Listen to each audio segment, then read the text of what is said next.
Burrow fires, caught, chase. They try to chase him down, and they cannot. Touchdown. Burrow threw 4 touchdowns. Jamar made them look like clowns. They came to play, and on any other day it would have been enough to win. But the defense didn't show. Then Chase Brown said, "Here you go." Lamar ran around, throwing many touchdowns, and the lead would disappear just like the other game. It's our coach's claim to fame. For Joe it's tough and getting rough.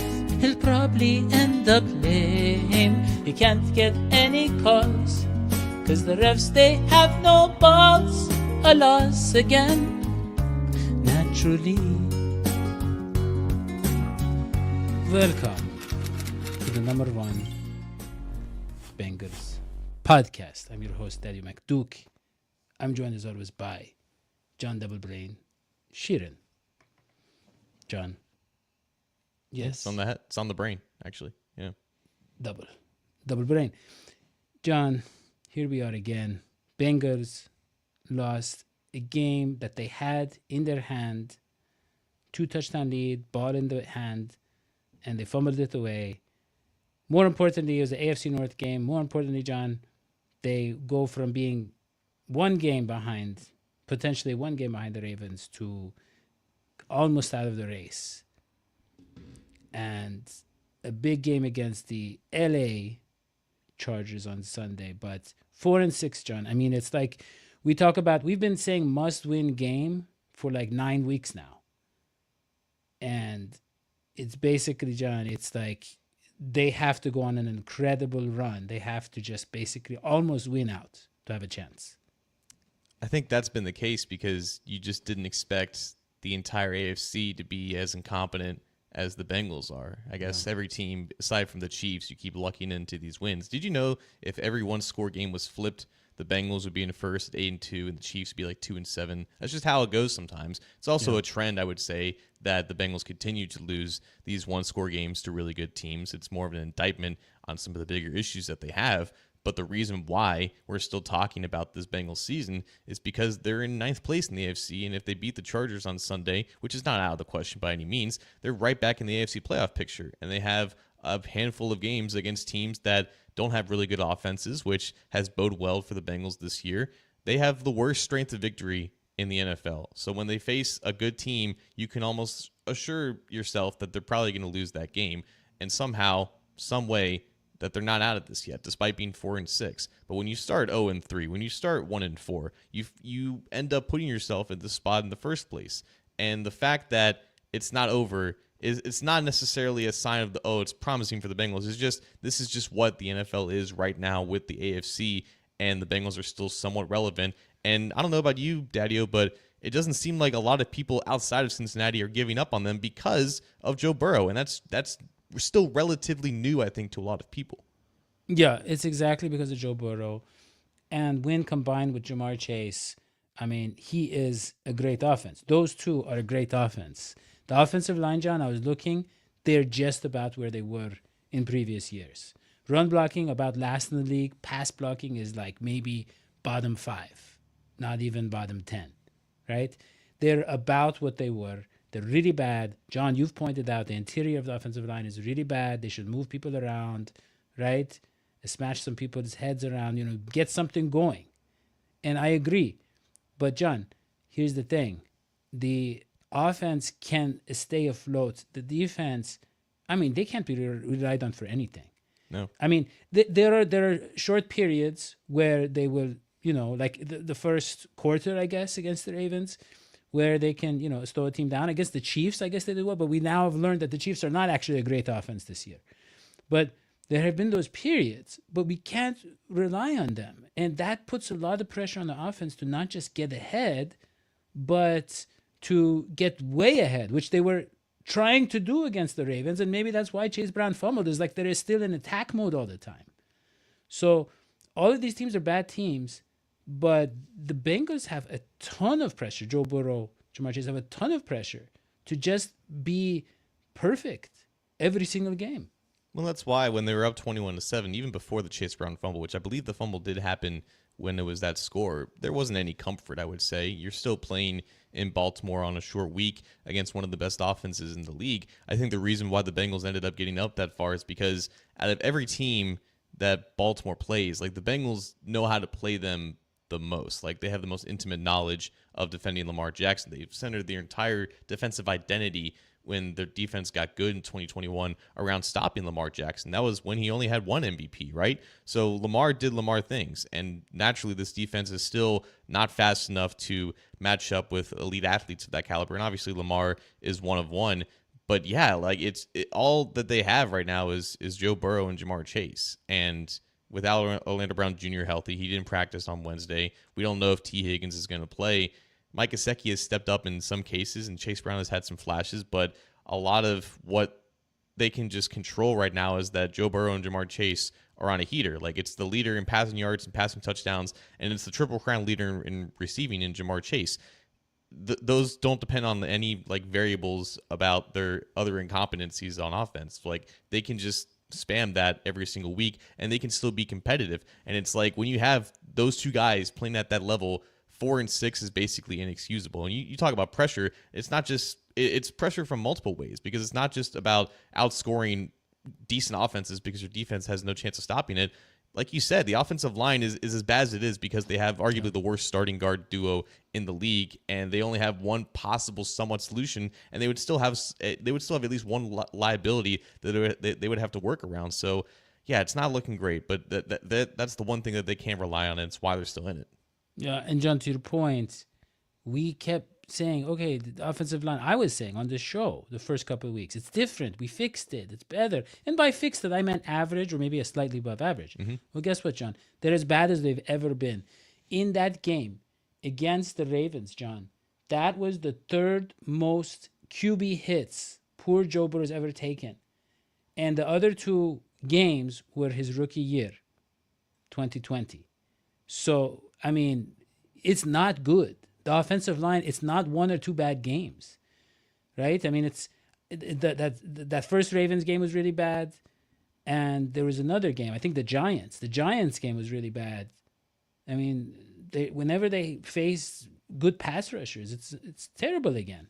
Well, they don't have any athletes outside of Marius Mims, and this is Orlando Brown Jr.'s best season in a while, and he's been out for the past couple weeks, and his replacement, Cody Ford, is nowhere near as good as he is. And Ted Karras is, I think, still an average center. It's just that Cordell Volson is a complete liability in pass protection. He is who he is. Alex Kappa is not the same guy that he was when he first came to the Bengals, when he was with the Tampa Bay Buccaneers. His athleticism is failing him. Age is catching up to him, and they don't have any answers to competent interior pass rushers. And those types of players, that if they can have advantageous matchups against guards, those are the types of pressure that can ruin an offense. And somehow the Bengals offense is still not only keeping afloat, it's still extremely efficient because of Joe Burrow. And in this game specifically, Daddio, like, this was one of Joe Burrow's longest average time to throws in his entire career. And like you said, he took some of the most hits out of any game in his entire career. It was compounding on top of, he was holding the ball for receivers to get open,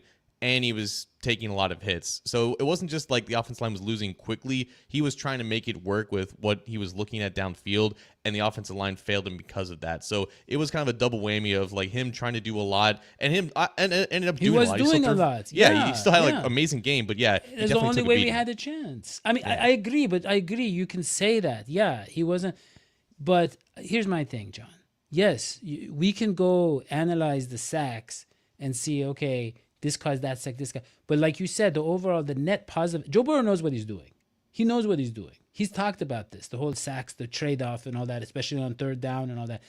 But John, what kind of coach goes out and said, look, Zac Taylor said, he's a great job buying time until the end to give his receivers a chance. So often probably some of those hits come on huge completions because he waited that last second and take the hit. It is going to unfortunately reflect negatively on the offensive line when it is in reality Joe hanging in there and making a play versus right coverage and giving Jamar and those guys a chance and that extra second to win. John, come on. It reflects the offensive line is negative. The offensive line is bad. You are blocking for a quarterback who plays like this, and is playing at the highest level in the league. I don't care what anybody says. Look at EPA. Look at the traditional stats. Look at with your eyes. Do whatever you need to do, and you will see that Joe Burrow is playing hero ball, but efficiently. He's doing everything for them. And that's rare. And that's rare. And that's rare. Right? And then you're going to turn around and say, yeah, he's making the offensive line look bad. No, you know who's making the offensive line look bad? You, Frank Pollock, and the offensive line. That's who's making the offensive line look bad because they're bad. At this point, Frank Pollock, like, he can't, the Frank Pollock stuff is more like the cohesiveness of the run game. I would say that's mainly his task. Like, at this point, these guys' techniques, it's just who they are. This is still an indictment on them needing to get more athletic along the offensive line. And it's, coincidental that last year on Thursday night against the Ravens, Jadeveon Clowney hit Joe Burrow. That's where the season-ending injury came from. Yeah. And they kind of learned from that. And they got an athletic right tackle who's got a lot of promise in Amarius Mims. The job's not done yet, though. And I think now that Joe is playing a brand of football that is clearly, head and shoulders above basically everyone else right now, if you want this to continue, then you need the athletes to be able to protect him, which is why, yes, I understand what Zach is saying that, yes, when a quarterback is holding the ball too long and when he's dropping back 50 times in the game, naturally that puts more pressure on your offensive line.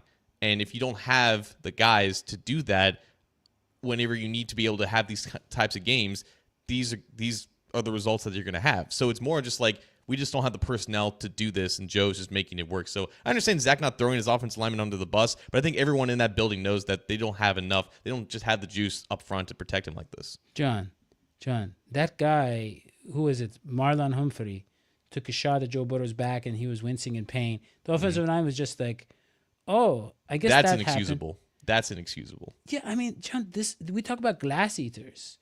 What kind of glass are they eating, John? Is it? I mean, it's like the I don't know. It's some sort of candy glass, or it's ridiculous, John. These guys have no attitude. They have no pride, and we talk about the Joe Burrow, the Zac Taylor quote, and I saw something on Twitter that I liked. I want to share with you, John. Look at me, son. It's not your fault. I know. It's not your fault. I know. No, you don't. It's not your fault. I know. It's not your fault. All right? It's not your fault. That John, that is Robin Williams is all of us right there. We all want to just hug Joe Burrow and tell him it's not his fault because he's trying the best he can. But on another note, John, you mentioned Amarius Mims, and we said how there's these problems on the offensive line. Amarius Mims has a really interesting theory here. I don't know if you saw this, but people said, have you noticed we need to put Gold Star back in the stadium? Since we switched to Skyline, we've been cursed. And Amarius Mims liked that post. That was John, him. That was him, John, yeah. Amarius Tyron Mims. Thumbs up. John, here's the thing. It was under the Gold Star regime that we got Joe Burrow, Jamar Chase, and went to a Super Bowl.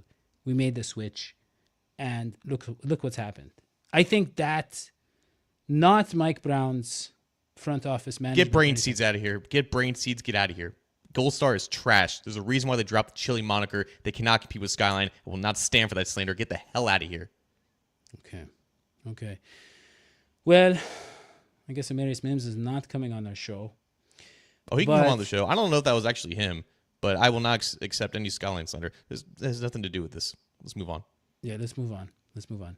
Well, John, the only other thing that we have is to talk about the upcoming game. And here's the thing, John. We talk about Justin Herbert, Joe Burrow. Justin Herbert was the other guy who the Bengals were looking at in the 2020 draft, right? He was the guy that they would have, if they had won that game against the Dolphins in 2019 or the beginning of 2020, I don't remember, right before the draft. If they had won that game, they would have ended up with Justin Herbert, right? That's fair to say. Correct. And Justin Herbert had a great start to his, NFL career. Then he slowed down a bit. And the last few weeks, John, he's been hot again. You agree, right? Mm-hmm. Yeah, he's getting it going. And that's all I know about the Chargers. So I will let you kind of, take it from there. The Burrow Herbert debate has taken on a lot of life, I think, in recent years. But Herbert has always been subject to the Chargers' perpetual curse of not being able to close out games against good teams. The thing with the Chargers now is, yes, Herbert is on a heater. He has not made basically any mistakes in recent weeks. They're 3-0 in the last 3 weeks. Their only loss recently came to the now decent Arizona Cardinals. They lost by 2 when he had basically no receivers. But at the same time, they've beaten the New Orleans Saints, the Cleveland Browns, the Tennessee Titans. Not exactly a juggernaut of opponents. It's basically like the Bengals wins this year, all against bad teams, right? So this is a matchup between two teams that have yet to really prove themselves against the types of teams that they would have to face in the playoffs, which makes it's like a litmus test for both teams, right? I think right now, though, the Chargers' best receiver is a rookie in Ladd McConkey, and I think he's really good. I don't know if you want Ladd McConkey to be your best receiver in the long term, right? But I think the reason why the Chargers' passing game and Herbert himself has been really efficient is because they've just been spamming the run game and they've been just preaching balance in terms of play calling and their identity, and they're not putting a lot on Herbert in that regard because his offensive line, I think it's got two really good tackles in Alt and Slater, but in general, it's not that much better in terms of pass protection compared to the Bengals. And I think if Herbert were to be taking like 40, 50 dropbacks a game and they didn't have this reliance on both J.K. Dobbins and now Gus Edwards, who's back healthy or whatnot, I think the passing game might not be as good as it's been, and especially going up against decent opponents. But again, they've gone up against pretty bad opponents. So there's a lot I still don't really know about the Chargers because they've yet to be really proven. And I don't think they're going to get a tough case against the Bengals defense necessarily. But I think this is a good chance to see if that Chargers defense is legit because the Bengals offense is rolling right now. And they might get T. Higgins back. He was a limited participant in practice on Wednesday. So I think the reason why the Chargers are successful is because Greg Roman and Jim Harbaugh love running the ball, and they've brought in the running backs that they wanted, and they just have a certain mindset with their offense, and they're not putting a lot on Herbert, and I think it's working out really well for them. Yeah. I got to say, it's going to be, again, Joe Burrow and company, they're going to have to be on top of their game. I'm very worried. John, we have a few other items here, if you don't mind. We have, obviously, I want to tell people, look, you love this podcast, but you don't want to see our faces. Go to iTunes. That's the solution. You go to iTunes, the number one Bengals podcast is on there. We only have 36 reviews. And I know that we have at least 37, 38 fans. I know from the data. So if you could go leave us a review, it'd be great. Also, if you like the songs at the beginning of the show, like the one that I just sang about a loss again, naturally, you can go download those absolutely free, 100% free when you become a paid subscriber on our Patreon. That's patreon.com/DH Sports. Absolutely free when you become a paid subscriber.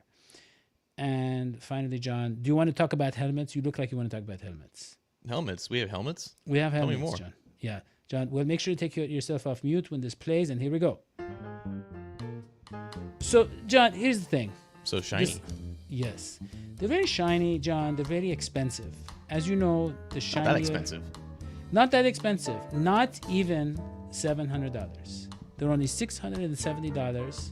And you get a discount when you go to greengridiron.com and you use the code Bengals1. You can get, look at this white helmet, very small. And guess what, John? Did you know what the number one item on most nephews' Christmas lists is?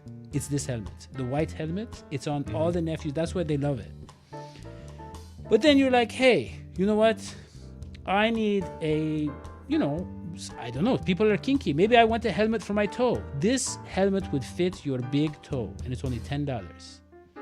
It's a Bengals helmet, a small Bengals helmet, a plastic one. Very cheap, $10. And the other thing is this, John. Did you know they make the real bumpers and warning labels for the actual NFL? So here's the thing. When a player is playing and he wants to hit another player and he wants to make sure he can't get sued, he has to read this sticker that is made by greengridiron.com, code Bengals1. And there you go, John. That's all I had to say about that. Have you read the warning label? Do we know that it's the actual warning label? It is the real warning label. Yeah, I talked to them. I had a meeting with Mr. Green Gridiron. Yeah. So, all right, John, we need to get your prediction here. Ooh, Bengals lose. I'm going to Okay. say. Yeah. I think the Chargers, I think J.K. Dobbins is liable to have a really good game. Dobbins ran all over the Bengals like 4 years ago. Different time, obviously different team and whatnot, but I think the Chargers are better in the trenches than the Bengals, and I think Herbert is going to have a decent game. Again, he's playing really well. I don't think the Bengals defense has enough to force him to make mistakes. I think Burrow and company are going to play fine, so I'm going to say there's points in this one, but I just don't think that at the end of the day, the Chargers only beat bad teams, and the Bengals right now are not a good team. So I'm going to say Chargers 26, Bengals 23. Wow. Well, I think, John, that actually what's going to happen is that the Bengals are going to get back on track. Okay. They're going to get back on track. As you know, they are on fire offensively. And they are playing, John, at home, The Bengals, right? No, the Chargers, I guess. Yeah. They're playing at home and they're on fire, but the Bengals are going to come with the firepower. And they will get back on track, and the final score will be 41-37 Los Angeles. That's my prediction. Oh, wow. Yeah. Like Los Angeles has more points than the Bengals. There you go. Yeah. Interesting. Yeah. Back on track, huh? Back on track. So, John, when you see the old Westerns Yeah. and they tie up the helpless woman, they put her on the railroad track. Sometimes, John, she rolls away. She rolls away and gets free. But then the villain comes and puts her back on track. And she gets run over by the railroad. And that's... because he didn't tie her up as well. Yeah, exactly. No, tumbleweed. he tied her up, but she could wiggle away. But he just kicked her over again onto the track, and she gets run over by the... Unfortunately, gets run over So by the railroad. dastardly. And that's what I think is going to happen to the Bengals, John. Damn. Yeah, unfortunately. Look, I've predicted the Bengals for about 3 straight years, 3 straight years. So maybe this will shake things up and they'll actually win. So I'm doing a service here. Well, You're just yes. condemning a woman to death by train. No, You know. no, that's the analogy. You think I came up with it? You've never heard the phrase "back on track," John? I think I have. I just haven't heard it in Okay. that context. Well, John, you're very young. See, that's the thing about context. It changes. There's nuance to language. Alternative context. Yeah. But speaking of the fool, so somebody said the fool is going to buy his nephew too. The fool, by the way, is very rich. He's always in the super chat dropping dimes, $10 bills, if you will.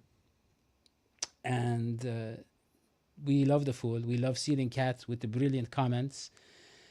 And that's about it, John. Just make sure to tell all your friends and family what you want for Christmas is a membership at our patreon.com/dhsports. And since Hoji isn't here, I think he had some type of appointment with his vocal cords or something like Well, that. Hoji- He had so a rough Hoji- week last week. Well, yeah, Hoji said he was screaming at the television and the radio and everybody. And I'm guessing, John, it was because something big happened, which was the Bengals lost on Thursday Night Football. I'm guessing that's what it was. But there's a lot of people sharing videos of themselves screaming as well. So it was a very rough week for the nation. But I guess, Well, John, since he's not here though, I guess I'll be the one to ask. Like, if you guys want to put in the comments, Yeah. what spaghetti western best describes the Cincinnati Bengals right now because of Daddy's analogy? I Leave love it in the that comments. question. Let us know. I like that. That's very creative, John. Yeah. But yeah, don't forget to check out John's articles on A to Z Sports.com/Cincinnati Cincinnati. And don't forget to the music is not kicking in here. Something is wrong with the music. Okay. What? Yeah, you can hear the music? I can't hear the music. I can only hear the music, actually. Oh, that's interesting. Okay, I can't hear the music. I'll assume that they can hear the music. I can see a cane behind you about to wrap around your neck, though. Oh my goodness. Okay. Well. Okay, I guess we're just gonna have to end the show. Thank you, the full #1 Bengals podcast, and everybody else. Don't forget to subscribe, turn on notifications, and we'll see you next time. So long, sweetie. Bye. Bye-bye.